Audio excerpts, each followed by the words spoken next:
Dua petani berusia lanjut terjebak banjir di tengah sawah selama 5 jam. Banjir yang mencapai 3 meter serta arus yang kuat membuat keduanya tidak berani berenang dan memilih bertahan di atas atap rumah kebun.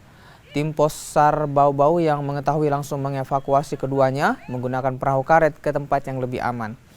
Lamaliki menyatakan banjir terjadi sejak pukul 4 subuh dan air telah menggenangi area persawahan.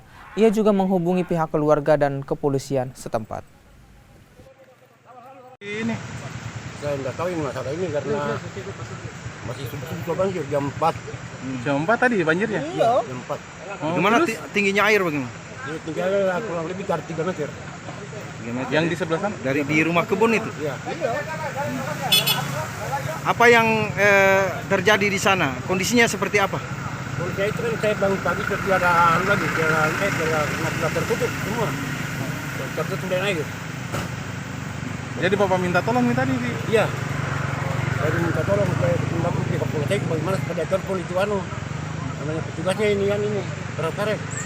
Baik, menurut laporan tadi dari warga, ada 2 orang warga yang terjebak banjir dan satu sudah diselamatkan oleh teman-teman dari pemadam kebakaran, dan setelah kita tiba kami langsung bersama teman-teman dari pemadam kebakaran Kota Bau-Bau untuk mengevakuasi yang 1 orang korban lagi.